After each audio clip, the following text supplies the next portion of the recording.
Assalamualaikum warahmatullahi wabarakatuh. Alhamdulillah, thumma alhamdulillah, nahmaduhu wa nasta'inuhu wa nastahdihi wa nastaghfiruh, wa na'udzu billahi min syururi anfusina wa min sayyiati a'malina.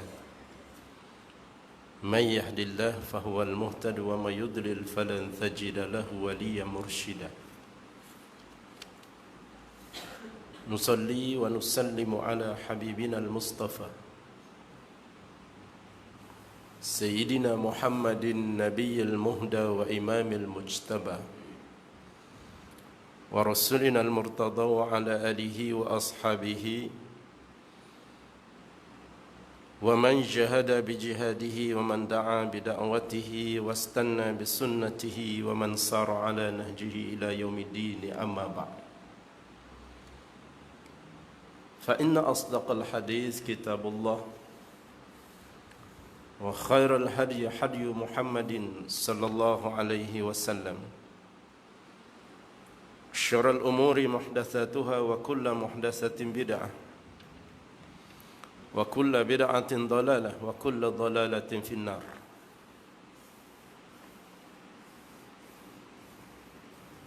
Wa bisanad al-muttasil min al-imam al-hafiz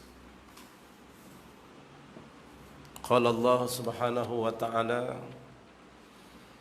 fi mahkami tanzilih wa huwa asdaqul qailin. A'udzu billahi minasy syaithanir rajim. Wasari'u ila maghfiratin min rabbikum wa jannatin 'arduha as-samawati wal ardu u'iddat lil muttaqin alladhina yunfiquna fis sarra'i wad dharra'i wal kadhimina al ghaidha wal 'afina 'anil nas wallahu yuhibbul muhsinin. Sadaqallahul azim. Dan bersegeralah kamu bagi mendapatkan keampunan daripada Tuhan kamu yang akan memberikan kepada kamu syurga yang luasnya ialah keluasan langit dan dunia. Semuanya itu disediakan untuk orang-orang yang bertakwa. Iaitulah orang-orang yang menafkahkan hartanya dalam keadaan dia merasa lapang ataupun dia merasa sempit. Dan orang-orang yang berupaya untuk menahan kemarahannya, dan orang-orang yang sentiasa memohon kemaafan dan memberi kemaafan di antara sesama manusia. Sadaqallahul azim. Ashabul fadilah, pengurusi dan seluruh jawatan kuasa surau sekalian, pimpinan surau, tuan imam, tuan-tuan guru, pimpinan-pimpinan masyarakat, ibu-ibu, ayah-ayah, abang-abang, adik-adik, para tetamu Allah. Pertama, marilah kita merafak syukur kita kepada Allah Subhanahu wa ta'ala. Syukuran yang sebanyak-banyaknya, sebanyak mana makhluk yang Allah ciptakan dan seluas-luasnya, seluas alam yang Allah bentang di atas nikmat Allah yang tidak terhitung. Dan tentunya nikmat yang paling besar ialah nikmat Islam, iman. Dan Allah masih menetapkan kita untuk terus dijinakkan hati kita berada di rumah Allah. setelah boleh jadi 2-3 bulan kita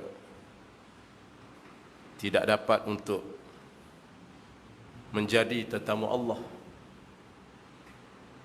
Kita diperintahkan duduk di rumah masing-masing, berada di tikar sejadah di rumah masing-masing dengan anak, dengan isteri.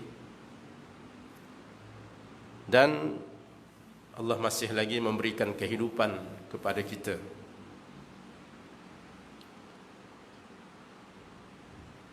Boleh jadi ada sebahagian yang ada pengalaman terkena dengan wabak ataupun virus COVID. Sebahagian yang tidak terkena apapun. Syukur kepada Allah SWT, masing-masing Allah masih berikan kepada kita kehidupan. Adapun yang Allah panggil mereka dengan Allah memberikan kematian kepada mereka, mudah-mudahan kematian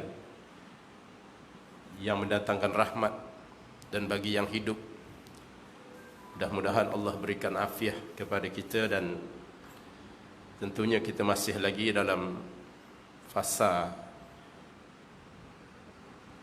COVID yang masing-masing perlu menjaga SOP.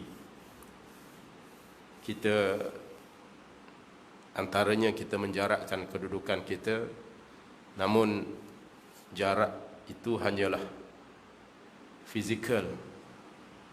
Jangan sampai ia akan menjarakkan hati antara kita masing-masing. Walaupun kita duduk agak jauh-jauh 1 meter, tetapi biarlah hati kita berpaut sesama kita, ukhuwah kita berpaut sesama kita, persaudaraan kita berpaut dekat. Sebab yang jauh itu fizikal. Kalau hati pun turut merasa jauh, itu maknanya hati sudah kena virus. Kalau hati kita merasa renggang sesama saudara kita umat Islam, berarti hati kita sudah ada penyakit, sudah ada virus. Begitu juga hubungan kita dengan Allah Subhanahu wa taala. Kerana Allah sentiasa hampir kepada orang-orang yang beriman, maka hampirnya Allah sebagaimana yang disebut oleh baginda sallallahu alaihi wasallam dalam satu hadis kursi. Qala Rasulullah sallallahu alaihi wasallam, qala Allah azza wa jalla, ana 'inda dhanni 'abdi bi wa ana ma'ahu haitsu yadhkuruni. Faman taqarraba ilayya shibran taqarrabtu ilayhi zira'an. Faman taqarraba ilayya zira'an taqarrabtu ilayhi ba'an. Faman taqarraba ilayya yamshi taqarrabtu ilayhi uharwil. Sabda Nabi sallallahu alaihi wasallam, Allah azza wa jalla berfirman, aku di sisi sangkaan hamba-Ku. Wa ana ma'ahu haitsu yazkuruni, dan aku bersama dengan hamba-Ku ketika hamba-Ku ingat kepada aku. Aku hampir dengan hamba-Ku ketika hamba-Ku mengingatiku. Faman taqarraba ilayya yamshi, siapa yang hampir kepadaku dengan cara faman taqarraba ilayya zira'an, siapa yang hampir kepadaku dengan kadar 1 jengkal, aku akan hampir pada hamba-Ku dengan kadar satu hasta. Faman taqarraba ilayya zira'an taqarrabtu ilaihi ba'an, siapa yang hampir kepadaku baru kadar 1 hasta, aku lebih laju, kata Allah, untuk hampir kepada hamba-Ku dengan kadar 1 depa. Dan siapa yang hampir kepadaku, kata Allah, yamshi, dengan cara berjalan, taqarrabtu ilaihi uharwil, aku akan dapatkan hamba-Ku dengan cara berlari. Begitulah hampirnya Allah kepada kita yang ingin untuk terus menghampiri Allah Subhanahu wa taala. Sebab itu alhamdulillah, syukur, tahniah buat tuan-tuan sekalian yang sudi untuk terus menjadi tetamu Allah. Kerana Allah tidak pernah jemu untuk menerima tetamu-tetamunya. Kita yang hadir ke masjid, ke rumah Allah, inilah peluang kehidupan kita untuk menjadi tetamu Allah. Dan tentunya Tuhan punya rumah ini iaitu Allah begitu kasih untuk menyambut layanan tetamu-tetamunya. Sebagaimana lebih kasih seorang ibu terhadap anaknya sendiri. Dan begitulah hampirnya Allah. Sebab itu siapa yang rasa renggang dengan Allah, sebenarnya dia yang terkena dengan virus. Kita sembahyang renggang-renggang itu dengan sebab virus yang ada di luar, bukan kerana dalam tubuh kita. Hati kita kena sentiasa rapat di antara kita, ukhuwah kita, persaudaraan kita. Sehingga Allah berfirman dalam ayat yang saya bacakan tadi, sifat orang-orang yang bertakwa itu, kata Allah, ialah mereka yang boleh mengeluarkan dunia, ketamakan dengan cara mereka berinfak, masa senang, masa susah. Yang kedua, dia bersedia untuk tidak cepat melatah, tidak cepat marah. Dan yang ketiga, dia cepat memberikan kemaafan. Dia cepat minta maaf. Dan inilah di antara akhlak yang disebut oleh Allah yang merujuk kepada akhlak baginda sallallahu alaihi wasallam. Baik. Jadi malam ini kita sambung lagi perbincangan kita melalui kitab Madza Ya'ni fi Intima'il Islam. Apa erti saya menganut Islam? Kita pun dah 3 bulan tak mengaji, kan? 3 bulan. Walau bagaimanapun, mudah-mudahan 3 bulan itu memberi ruang kepada kita. Kalau orang dulu-dulu dia ada satu masa tu dia perlu bersunyi, dinamakan khalwah dipanggil, bukan khalwat yang difaham oleh orang sekarang ni. Khalwah maknanya dia bersunyi-sunyian. Budaya setengah orang ulama-ulama dulu, dia pergi suluk, dia pergi 2 minggu, sebulan duduk di surau, dia bersuluk dipanggil. Itu ialah proses untuk tazkiyah nafs. Allah bagi masa kita baru ni bersuluk di rumah masing-masing. 3 bulan lebih kurang.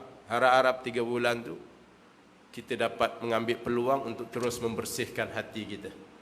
Dan kita kembali semula ke rumah Allah pada malam ini dan seterusnya dengan penuh semangat untuk menjadi hamba kepada Allah Subhanahu wa taala. Kerana terlalu banyak ibrah dan pengajaran yang kita boleh dapat hasil daripada ujian yang Allah berikan kepada kita sepanjang 3 bulan yang lalu. Jangan sampai melunturkan hubungan kita dengan Allah Subhanahu wa taala. Kan ramai yang bising. Nak pergi masjid susah, kan tak dapat. Dan bila dah dibuka pula masjid, tak datang juga masjid. Kan? Tak seronok katanya sembahyang renggang-renggang. Tak seronok, jiwa tak berapa sesuai. Itu sebenarnya dia yang terkena virus. Dalam hati itu ada virus. Kita kena patuh. Kita kena patuh pada, sebab kita bukan alim dalam hal-hal yang sedemikian. Jadi kita kena patuh dalam kehidupan ini. Dalam bab agama, kita patuh kepada para ulama. Dalam bab menentukan hukum, kita patuh kepada para mufti. Dalam bab kesihatan, patuh sajalah kepada orang yang lebih alim dalam hal-hal kesihatan. Baik. Jadi para hadirin dan dikasihi sekalian, perbincangan kita dulu kita berbincang berkaitan dengan akhlak. Saya mesti Muslim di sudut akhlak. Dan kita ulang semula tentang sifat-sifat seorang Muslim. Sifat-sifat seorang Muslim. Kitab saya ni kitab lama, cetakan lama. Jadi muka surat 50.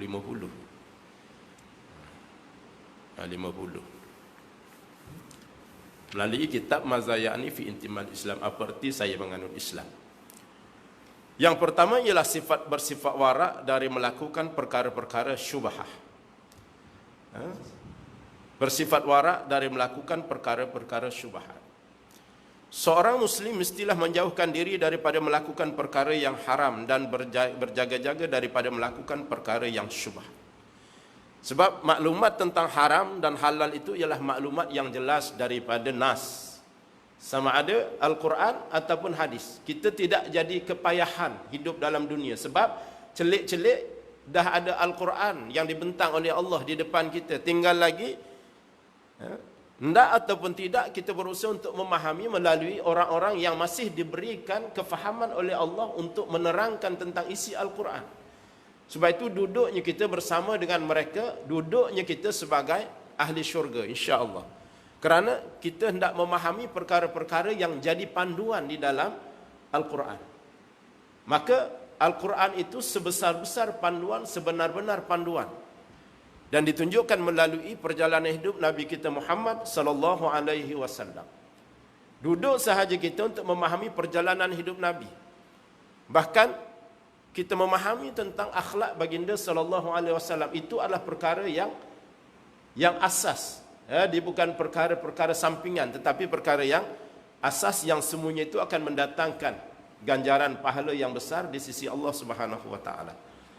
Maka oleh sebab itu kita perlu memahami tentang halal dan haram itu sama ada daripada Quran ataupun daripada hadis Nabi sallallahu alaihi wasallam. Namun dia tak cukup untuk kita membaca, tetapi mesti berguru. Sebab nanti akan ada kesilapan. Akan ada kesilapan dalam memahami. Sebab dalam hukum ini ada perkara-perkara yang perlu penjelasan. Umpamanya tentang pengharaman babi umpamanya kan. Dalam Al-Quran menyebut yang diharamkan tu daging babi. Walahmal khinzir. Nanti kalau dia tak faham, tulang macam mana tulang? Telinga macam mana telinga dia? Boleh kan dibuat sup? Kan? Semuanya tu tidak boleh. Walaupun Al-Quran menyebut tentang daging, itu satu bab mesti memahami tentang kaedah usul fiqh. Yang ni perlu kita duduk. Begitu juga dalam hal-hal yang lain. Haramnya arak. Haramnya arak. Ada orang kata, saya bukan minum arak, saya minum brandy. Brandy tak ada dalam Quran. Kan? Brandy tak ada dalam Quran, whisky tak ada. Yang Quran sebut ialah al-khamr. Jadi itu pun perlu difaham. Kan? Judi begitu juga. Ada orang yang berjudi alasan dia sebab saya bukan berjudi, saya beli loteri. Loteri pula kebajikan. Dia kata. Jadi ini yang perlu difaham. Jadi oleh sebab itu para hadirin sekalian, dalam memahami tentang halal dan haram, Al-Quran telah membawakan hujah yang jelas. Yang halal itu terang, yang haram itu terang. Al-halalu bayyinun wal haramu bayyinun wa bainahuma umurun mushtabihat. La ya'lamuhunna katsirun minan nas. Faman ittaqa syubhat faqad istabra lidinihi wa irdihi wa man waqa'a fi syubhat waqa'a fil haram. Sebab itu yang halal itu terang, yang haram itu terang. Dan di antara keduanya itu ada hal-hal yang syubhat, yang samar-samar, yang kamu tidak mengetahui berkaitan, yang ramai manusia tidak mengetahui hal-hal berkaitan dengan perkara syubhat. Siapa yang terlibat dalam perkara syubhat, dia lebih hampir untuk terlibat dalam perkara yang haram. Sebab itu bab-bab bila kita tidak tahu sesuatu hukum, kita jangan buat dulu. Ramai yang bila tak tahu hukum dia buat dulu. Lepas tu baru tanya hukum. Tanya hukum dulu. Baru kita akan mendapat, baru kita boleh buat ataupun kita perlu tinggalkan. Itu dalam hal halal dan haram. Baik. Kemudian yang kedua, menundukkan pandangan. Beliau mestilah menutup pandangannya daripada perkara-perkara yang diharamkan oleh Allah. Kerana pandangan itu akan menimbulkan syahwat dan mendorong seorang terjatuh ke dalam maksiat dan dosa. Oleh kerana itu Al-Quran telah memberi amaran tentang pandangan yang tidak memberi faedah. Al-Quran mendatangkan dua uslub. Satu, memberi amaran. Satu, memberi galakan. Memberi galakan dengan memandang perkara-perkara yang baik yang mendatangkan ibrah. Bukan Al-Quran bukan sekadar datang memberikan amaran dengan pandangan yang keji, yang buruk. Memandang perkara-perkara maksiat umpamanya. Allah datangkan amaran, tetapi juga Al-Quran datang supaya kita melihat perkara-perkara yang mendatangkan ibrah. Fanzuru kaifa kana akibatul umur. Fasiru fil ard. Allah kata berjalanlah kamu di atas muka bumi. Berjalanlah. Dan kamu perhati, kata Allah, kamu lihat dengan mata kamu, dengan akal kamu, akibat orang-orang yang mendustakan Allah Subhanahu wa taala. Itu Allah juga suruh kita gunakan pandangan mata. Maka sebab itu ada dua uslub. Satu, Allah larang daripada melihat maksiat. Yang kedua, Allah perintahkan memandang perkara yang mendatangkan ibrah dan pengajaran. Semacam kita memandang Al-Quran. Pandang Al-Quran pun sudah dapat ganjaran pahala. Kan? Macam kita memandang Kaabah. Lama dah kita tak pergi umrah dah kan? Tak dapat nak pergi umrah. Saya terakhir itu bulan 2. Balik-balik. Terus dua benda. Satu, balik-balik tukar kerajaan. Yang kedua, balik terus PKP. Jadi lepas tu ada pula sahabat yang pergi sampai di airport Madinah, hantar balik dah, tak sempat. Terpaksa hantar balik, tak sempat keluar daripada airport. Terus balik semula. Itu maknanya Allah belum izinkan lagi. Belum izinkan lagi. Dia kata dah sampai sana dah Ustaz. Tak kira lah dah sampai sana ke. Itulah perancangan Allah Subhanahu wa taala. Kita lama dah tak tengok. Bukan sahaja kita, semua orang pun tak boleh nak pergi. Insya-Allah mudah-mudahan akan ada peluang. Maka sebab itu memandang Kaabah sahaja itu sudah mendatangkan satu ganjaran pahala. Sebahagian daripada pahala duduk dalam Masjidil Haram ialah memandang Kaabah. Baik. Firman Allah, kullil mu'minin yaghuddu min absarihim. Katakanlah kepada orang-orang lelaki yang beriman, hendaklah mereka menahan pandangannya. Ayat ini menyebut lil mu'minin. Lil mu'minin, Al-Quran ini bila dia mendatangkan hanya satu bagi orang-orang beriman lelaki, itu kita kena baca dari sudut bab at-taghallub. Bab at-taghallub maknanya kalau lelaki itu pun diharamkan, maka perempuan pun diharamkan. Dia akan masuk dalam dua-dua sekali. Masuk dua-dua sekali. Bila sebut lelaki, dia akan juga termasuk dengan perempuan. Tapi kalau di ayat menyebut perempuan, dia tidak masuk lelaki.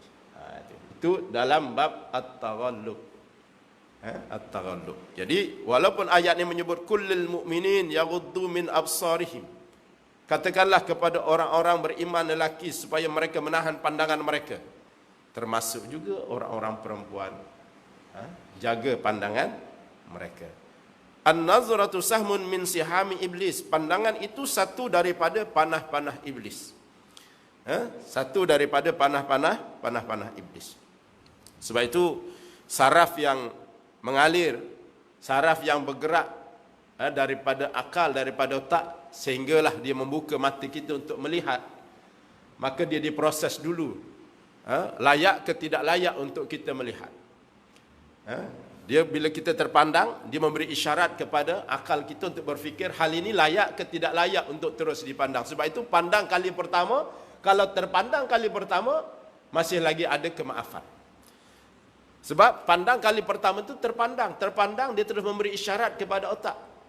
Kemudian otak itu nanti akan beri isyarat, boleh ke tidak terus untuk melihat, layak ke tidak layak. Yang itu untuk terus dilihat. Kalau layak, maka sebab itu layak tak layak inilah yang akal ini perlu dibimbing dengan wahyu untuk menentukan layak ke tidak layak. Layak ke tidak layak berasas kepada wahyu, bukan akal semata-mata. Kan? Macam kerajaan Kelantan 2-3 hari nyebut tentang pisahkan lelaki dengan perempuan dalam panggung. Ada orang marah. Kan? Ada orang marah. Jadi soalnya sekarang ni marah tak marah itu ialah guna akal ke tidak guna akal. Sebab apabila keluar satu perintah, satu arahan, dia pergi kepada otak untuk fikir, kemudian dia akan kali kedua dikeluarkan semula sama ada layak ataupun tidak layak. Layak kita nak bercakap layak tidak layak itu mesti berasas kepada wahyu. Kita sebagai orang yang beriman. Sebab tu orang beriman ini dia tidak merapu dalam kehidupannya. Sebab dia dibimbing oleh wahyu. Begitu juga soal penglihatan. Kali pertama bila terpandang, Dia akan memberi isyarat kepada akal kita kata layak ke tidak layak untuk dipandang kali kedua dan seterusnya. Kalau tidak layak, maka tidak layak itu berasas kepada Al-Quran. Sebab yang haram itu terang, yang halal itu terang. Boleh dipandang, maka kita pun akan terus memandang. Sebab akal kata boleh, dan akal itu dibimbing oleh wahyu. Kan? Ada juga akal yang dibimbing oleh kebiasaan. Biasa dah tengok dah, maka pandang kali yang kedua. Kan? Pandang kali yang kedua. Ini hal-hal yang dia sebab itu pandang kali pertama, dia masih belum memberikan kesan hukum. Terpandang kali yang pertama. Kan? Tapi kalau terpandang kali pertama, benda maksiat, dirancang pula kali yang kedua, pergi kepada akal, rancang pula untuk terus, ini yang dia mendatangkan kesan. Sebab dia telah melalui satu proses pemikiran. Sebab itu Allah SWT menekankan dalam Al-Quran, afala ta'qilun, afala tatafakkarun, apakah kamu tak fikir? Apakah kamu tidak berakal? Kamu tak fikir, berakal? Semua orang ada otak, tapi tidak semua otak itu mampu untuk berfikir berdasar kepada wahyu. Ramai orang boleh berfikir, tetapi tidak semua fikiran dibimbing oleh wahyu. Hanya orang beriman sahaja yang berfikir dibimbing oleh wahyu. Ini pentingnya kita berdamping dengan Al-Quranul Karim. Baik. Sebab itu kan bila kita terpandang, ada dua ucapan kita boleh buat, ataupun banyak lagi ucapan. Satunya Alhamdulillah. Yang keduanya Masya Allah. Ketiganya Na'udzubillah. Kan? Itu semua kena letak pada tempat yang betul. Ada ketika Subhanallah, ada ketika Alhamdulillah, ada ketikanya Na'udzubillah. Bila terpandang benda yang tak baik, maka dia terus pergi ke otak mengajak untuk mulut sebut Na'udzubillah, aku berlindung, ataupun Masya Allah, ataupun Subhanallah, bagai-bagai ucapan. Jadi oleh sebab itu, tapi kalau kita melihat hal-hal yang memang kita rancang untuk melihat, itu walaupun pandangan kali pertama dia akan berkesan terus kepada pahala ataupun dosa. Memang merancang nak tengok benda maksiat, itu memang dia mendatangkan dosa terus kepada kita. Dia tak payah dah, sebab awal-awal lagi akal ni dah bersedia untuk melakukan maksiat. Ataupun memang akal kita memang dah awal-awal lagi merancang, nanti lepas sembahyang aku nak tengok Quran sikit.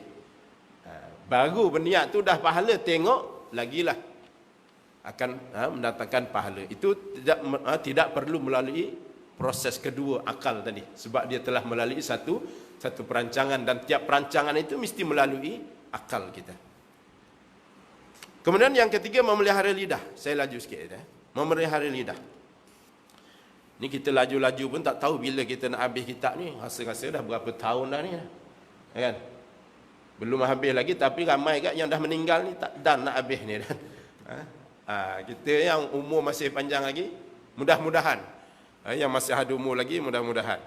Sekurang-kurangnya dia jadi saksi lah pada kita. Waktu di dunia ni, kita pernah menatap kitab Dr. Fathiakan, melalui kitab dia Maza ya'ni fi intima'il Islam, apa arti saya mengenai Islam. Baik. Memelihara lidah, begitu juga lidah, sebagaimana juga mata. Beliau hendaklah memelihara lidahnya daripada perkataan yang tidak memberi faedah, percakapan yang kotor, kalimah dan ibarat-ibarat yang keji dan cakap kosong, mengumpat, mengadu domba. Imam Nawawi telah mengatakan, ketahuilah bahawa setiap mukallaf mestilah memelihara lidahnya daripada semua perkataan kecuali perkataan yang mengandungi maslahat. Apabila sama antara bercakap dengan diam, maka menurut sunnah hendaklah beliau diam. Banyak bercakap, kan, memelihara lidah. Jadi itu dalam hadis Nabi menyebut, wa man kana yu'minu billahi wal yaumil akhir falyaqul khairan aw liyasmut. Siapa yang beriman dengan Allah dan hari akhirat, bercakaplah yang baik ataupun dia diam ajalah. Falyaqul khairan aw liyasmut. Cakap benda yang baik ataupun diam saja. Hadis ni agak panjang. Wa man kana yu'minu billahi wal yaumil akhir falyukrim jarahu. wa man kana yu'minu billahi wal yawmil akhir falyukrim dhaifahu, atau kama qala sallallahu alaihi wasallam. Siapa yang beriman dengan Allah dan hari akhirat, hendaklah dia berkata yang baik ataupun dia diam. Siapa yang beriman dengan Allah dan hari akhirat, hendaklah dia muliakan akan jiran-jirannya. Dan sesiapa yang beriman dengan Allah dan hari akhirat, hendaklah dia muliakan tetamu-tetamu. Sebagaimana Allah muliakan kita sebagai tetamu, kan? Kita je tak sedar. Tadi maghrib tadi kita dah merancang nak datang ke masjid, kan? Sebenarnya Allah dah hantar dah malaikat kita sambut di depan pintu dah. Itu makna yang dimaknakan dengan siapa yang hampir kepada kita baru kadar satu jengkal, Allah lebih laju satu hasta. Siapa yang rasa nak berjalan, Allah lagi laju mendapatkan kita dengan cara berlari, kata Allah. Malaikatnya sudah menaungi sehingga mereka yang berjalan daripada rumah, tak kira lah berkenderaan ke berjalan ke, Nabi menyebut wa annal malaika la tadau ajnihataha, malaikat telah menaungi kita dalam perjalanan kita dengan rahmat Allah Subhanahu wa taala. Itu hakikat kita masuk menjadi tetamu Allah. Kemudian kita masuk melangkah masjid. Melangkah masjid saja masuk dalam rumah Allah, dah ada doa di luar dah ditulis dah. Ataupun dah kita baca, biasa baca dah. Allah maftahli abwaaba rahmatik, ya Allah bukalah pintu rahmat bagiku, pintu kasih sayangmu ya Allah, sebab Allah sebenarnya dah sambut kita dengan rahmat dan kasih sayang. Itu masuk belum lagi terpandang tabung. Kadang-kadang belum masuk dah ada tabung dah kat luar, kan? Malaikat dah tunggu je kat tabung tu dah, kan? Kita masuk je duit dalam tabung surau, tabung masjid, malaikat dah tunggu dah untuk berdoa di tepi tabung. Allahumma a'ti mumfikan khalafa wala a'ti mumsikan talafa. Ya Allah, kau berilah ganti yang lebih banyak. Masukkan saja RM1, masukkan RM10. Malaikat daripada mula kita masuk malam sampai pagi besok, dia tak berhenti berdoa. Ya Allah, berilah ganti yang lebih baik, yang lebih banyak pada simpulan yang infakkan harta pada jalanmu, ya Allah. Dan kau tahanlah harta bagi orang yang kedekut-kedekut. Kedekut tu macam mana? Dia ada merancang untuk jiwa tu jadi kedekut. Tengok tabungnya, dia dah rasa benci. Tabung aja. Dia mengeluh. Padahal tak pernah pun masuk duit, kan? Kat luar tabung, masuk tabung, kang duduk-duduk, kang jalan pula tabung. Macam-macam tabung. Tu belum lagi orang datang kat luar ada tabung pula nak balik nanti. Tabungnya manjang. Tak payah nak mengeluh-ngeluh. Sebab itu dalam Al-Quran Allah kata, orang yang bakhil ini, fatukwa biha jibahuhum wa junubuhum wa zuhuruhum. Nanti di hari akhirat Allah kata, ingat, siapa yang bakhil, siapa yang kedekut, aku setreka. Mula-mula Allah setreka dahi. Dahi ni Allah setreka. Pasal apa Allah setreka dahi? Mula-mula dia tengok tabung. Orang bawa tabung ke rumah umpamanya. Tengok-tengok, dia lagi. Kita pun mula merancang untuk tak nak. Kita pun berpaling. Tak nak layan. Berpaling tu, kita tunjukkan lambung kita sebelah kiri. Sebelah kiri ke kanan, tunjukkan lambung. Lepas tu kita tinggalkan terus. Tunjukkan dia belakang kita. Tinggalkan terus dengan rasa bakhil. Allah kata, ingat, di hari akhirat nanti aku setreka dahi dia, aku setreka lambung dia, aku setreka belakang dia. Pasal ini yang ditunjukkan. Kan? Kalau betul tak ada duit nak bagi tahu je lah. Kan? Sekurang-kurangnya perkataan yang baik itu adalah sedekah. Qaulun ma'rufun khairum min sadaqati yatba'uha azza. Perkataan yang baik itu, kata Allah, qaulun ma'rufun khairun, itu lebih baik, kata Allah. Daripada kita bersedekah tapi kita ungkit. Kan? Berilah kata yang baik, minta maaf lah. Kan? Boleh tak datang lain kali? Kan? Masa ni memang saya tak ada apa yang... Perkataan baik itu pun sudah jadi satu sedekah sebenarnya. Kan? Sudah jadi satu sedekah. Ataupun nasihat. Kan? Jadi, itu akhlak dalam kehidupan kita. Baik. Kemudian,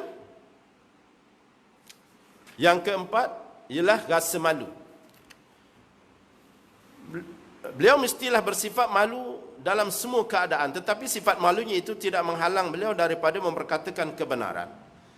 Termasuk juga dalam pengertian malu itu perbuatan tidak campur tangan dalam urusan orang lain, menahan pandangan, ringan tulang, tidak meninggikan suara, berpada dengan apa yang ada setelah diusahakan, dan banyak lagi sifat-sifat lain. Telah diriwayatkan bahawa Rasulullah SAW lebih pemalu dari seorang gadis remaja, dan beliau bersabda, al-imanu bid'ah wa sab'una aw bid'un wa sittuna syu'bah afdaluha qaulu la ilaha illallah wa adnaha imatatul adza 'anit tariqi wal haya'u syu'batun minal iman. Iman itu lebih daripada 70 atau lebih dari 60 cabang.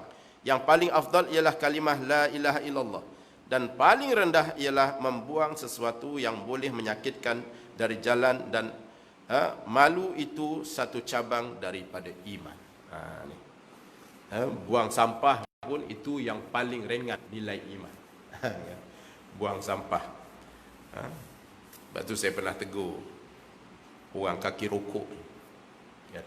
Kaki rokok, dia kadang-kadang suka dilempar dia punya puntung rokok tu merata-rata. Saya tak nak cakap dari sudut hukum rokok lah, cuma buruknya kadang-kadang perangai ni, merokok ni, lepas habis tu dia lempar, dia pinyet dengan kaki dia, sap, gitu je. Dia rasa dia dah berbuat kebajikan lah dengan menjaga, mematikan api rokok tu, padahal amalan tu amalan yang tidak bagus. Itu petanda lemahnya, terlalu lemahnya iman. Kerana selemah-lemah iman tu, Nabi kata membuang sesuatu yang menghalangi apa-apa laluan orang. Itu. Jadi itu cabang iman yang paling rendah. Sebab itu rasa malu dalam melakukan perkara-perkara yang haram. Baik. Kemudian yang kelima ialah lemah lembut dan sabar. Lemah lembut dan sabar. Di antara sifat yang paling menonjol dan sepatutnya wujud dalam diri seorang Muslim ialah sifat sabar dan lemah lembut, kerana amal-amal Islam penuh dengan perkara-perkara yang tidak digemari. Demikian juga perjalanan dakwah penuh dilingkungi dengan berbagai kesukaran, penyiksaan, penindasan, tuduhan-tuduhan, penghinaan dan pandangan rendah. Sebab itu sebahagian besar ganjaran pahala yang Allah nak beri kepada kita ni ialah kerana ada sifat sabar. Sehingga sifat sabar ni lah yang meletakkan sebahagian daripada urusan kehidupan kita dengan rahmat Allah tu turun kerana adanya sabar. Kerana adanya sabar. Kita sembahyang dikait pula dengan sabar. Wasta'inu bis sabri was salat. Mohonlah pertolongan kepadaku dengan sabar dan terus istiqamah dengan sembahyang, dengan solat, dengan sembahyang, dengan solat. Sabar. Sebab Allah peringatkan, sebab sabar ni yang menjadi nilai kesempurnaan yang paling tinggi kita di sisi Allah, kerana ada sifat sabar. Tapi sebab itu sabar ini akan diuji oleh Allah. Kesabaran itu kita sebut senanglah nak sebut sabar-sabar ni. Tapi bila datang ujian daripada Allah, Masya Allah. Sebab itu kita berdoa pada Allah supaya kita jadi orang yang sabar, dan Allah uji kita sesuatu yang kita mampu untuk menghadapi ujian itu. Dan yang paling penting mohon kepada Allah, Allahumma afrigh alaina sabran wa tsabbit aqdamana. Ya Allah, kau tanamkanlah dalam hati aku ini sifat sabar. Sifat sabar. Terus tanamkan sifat sabar, sebab sabar ni nilai sempurnaan dan hubungan kita dengan Allah Subhanahu wa taala. Kan? Terutama suasana-suasana macam sekarang ni, suasana ekonomi yang tak berapa menentu, kan? Niaga dulu 3 bulan tak meniaga, macam-macam. Kemudian suasana politik pula tak berapa menentu, semua tak berapa menentu. Jadi masing-masing perlu kepada kesabaran. Baik. Saya tidak nak habiskan, cuma saya nak ringkas-ringkas sahaja. Kemudian dalam beberapa firman Allah SWT didatangkan contoh Firman Allah yang pertama ialah firman Allah, wala man sabara wa ghafara inna dzalika lamin azmil umur. Tetapi orang yang bersabar dan memaafkan, sesungguhnya perbuatan yang demikian itu termasuk hal-hal yang diutamakan. Baik. Sebab itu meminta maaf dan memberi maaf, ini dua nilai yang besar. Minta maaf satu hal, memberi maaf satu hal. Siapa yang nak mulakan dulu? Sebab itu orang yang meminta maaf dan orang yang memberi maaf itu sebenarnya menempatkan diri mereka di bawah naungan rahmat Allah Subhanahu wa taala. Yang Allah Subhanahu wa taala sendiri bersedia untuk memberikan keampunan kepada hamba-Nya yang hamba-Nya mohon ampun kepada Allah. Tak kiralah dosa macam mana besarnya. Allah tak kira, sebab kasih Allah tu mendahului akan kemurkaannya. Inna rahmati sabaqat ghadabi. Kata Allah dalam hadis qudsi, sesungguhnya rahmatku mengatasi akan kemurkaanku. Qul ya ibadiyallazina asrafu ala anfusihim la taqnatu min rahmatillah. Katakanlah wahai Muhammad kepada hamba-hambaku yang melakukan maksiat, yang melakukan dosa yang besar, yang melakukan kezaliman pada diri mereka sendiri. Katakanlah pada mereka, jangan putus asa daripada rahmat. Maknanya apa? Besar mana pun dosa, jangan sampai kita putus asa untuk mendapatkan keampunan daripada Allah. Kerana keampunan Allah itu mendahului akan kemurkaannya. Sebab itu istiqamah ataupun sabar untuk mohon ampun kepada Allah itu nilai yang paling tinggi. Kerana Allah sangat sabar untuk memaafkan kita, memberi keampunan. Sehingga dalam Al-Quran hampir tiap-tiap muka surat kita akan jumpa innallaha ghafurur rahim. Innallaha ghafurur rahim. Innallaha ghafurur rahim. Allah Maha Pengampun, Allah Maha Penyayang, Pengampun. Allah ulang, Allah tak jemu. Sehingga jangan sampai kita merasa jemu. Ada dua kalimah sekurang-kurang, silakan.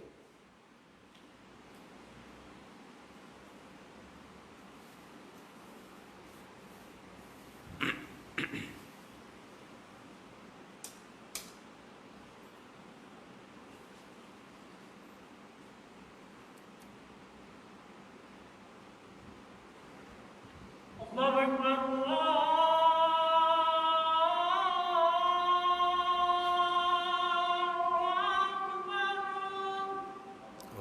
Akbar, Allahu Akbar.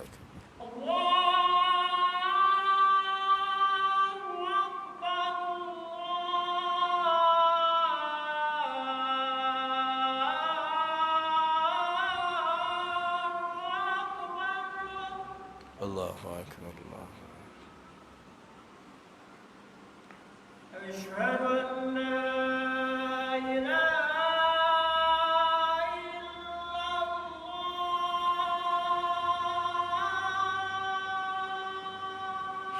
Asyhadu an la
La ilaha illallah Allahumma rabbana lakal syaraf.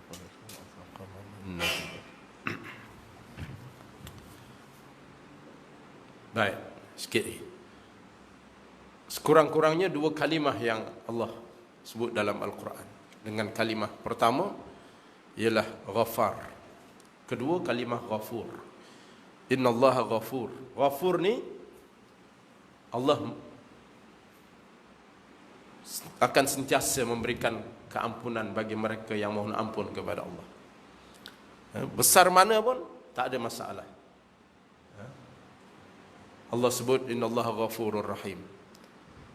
Allah boleh bersedia mengampunkan besar mana pun dosa. Ghafar, Allah boleh mengampunkan dosa sekerap mana pun dia mohon kepada Allah. Ghafar. Hari ini minta ampun, esok buat lagi dosa, minta ampun lagi. Buat lagi, minta ampun lagi, buat lagi, minta ampun lagi, buat. Jadi Allah tak ada masalah nak mengampunkan. Yang penting jangan jemu untuk mohon ampun kepada Allah. Yang penting setiap kali kita melakukan kesalahan, kata Allah, wasari'u ila maghfirati min rabbikum, bersegeralah, kata Allah, bersegeralah, wasari'u. Walladzina idza fa'alu fahishatan aw zalamu anfusahum zakarullah. Seseorang yang apabila dia melakukan suatu kemaksiatan, kemungkaran, dan dia menzalimi diri mereka sendiri dengan melakukan dosa, maka dia ingat kepada Allah. Fastaghfaru lidzunubihim. Allah akan ampunkan dosanya. Dia ingat kepada Allah, Allah ampunkan dosanya. Wa may yaghfiru dzunuba illa Allah. Siapa lagi yang boleh mengampun, kata Allah, dosa kamu kalau bukan aku, kata Allah. Walam yusirru ala ma fa'alu wa hum ya'lamun. Tapi janganlah kamu merancang untuk terus berkekalan dengan melakukan dosa. Jadi setiap kali kita melakukan dosa, ingat kepada Allah, ingat kepada Allah, Allah ingat kepada kita. Dan ayat yang akhir yang kita nak sebut malam ni ialah Allah sebut dalam Al-Quran, wal ya'fu wal yasfahu ala tuhibbuna ay yaghfirallahu lakum. Iaitulah firman Allah, dan hendaklah mereka memaafkan dan berlapang dada. Apakah kamu tidak ingin bahawa Allah mengampunimu? Ini para hadirin dan kasih sekalian, itulah beberapa ayat Allah yang kita sempat untuk kita renung, dan insya-Allah dalam pertemuan akan datang kita akan sambung lagi perbincangan kita dalam akhlak seorang Muslim pada akhlak yang ke-6, itulah bersifat benar dan jujur dalam kehidupan. InsyaAllah kita jumpa lagi. Saya mohon keampunan kepada Allah, kemaafan pada tuan-tuan sekalian. Kah dia nak tanya apa? Ada InsyaAllah kita jumpa lagi. Saya mohon maaf juga sebab saya tadi dah jamak dah, ada mesyuarat malam ni, jadi tak dapat sama dengan tuan-tuan sekalian. Solat Isya. Wallahu a'lam. A'udzubillahi samil alim minasyaitonir rajim. Bismillahirrahmanirrahim. Allahumma salli ala Muhammad wa ala ali Muhammad. Allahumma anta alim, Allahumma anta arif, Allahumma anta fatih talana fatuhal arifin. Rabbana iftah bainana wa baina qaumina bil haqq wa anta khairul fatihin. Allahumma ij'alna minal ladzina yastami'una al-qawla wa yattabi'una ahsanah. Rabbana hab lana min azwajina wa dzurriyyatina qurrata a'yun. Ya Allah, Tuhan kami, jadikanlah kami, isteri kami, anak-anak kami sebagai penyejuk mata memandang. Waj'alna lil muttaqina imama, jadikanlah kami dan keluarga kami pemimpin bagi orang-orang yang beriman, yang bertakwa. Rabbana atina fid dunya hasanah. Ya Allah, Tuhan kami, seramai mana kami yang hadir pada malam ini, kurniakanlah kebaikan kepada kami di dunia, wa fil akhirati hasanah, dan kurniakanlah kebaikan kepada kami di hari akhirat nanti. Wa qina adzabannar, dan tolonglah ya Allah selamatkan kami daripada api neraka-Mu. Wa sallallahu ala sayidina Muhammadin nabil ummi wa ala alihi washabihi ajma'in. Walhamdulillahirabbil alamin. Assalamualaikum warahmatullahi wabarakatuh.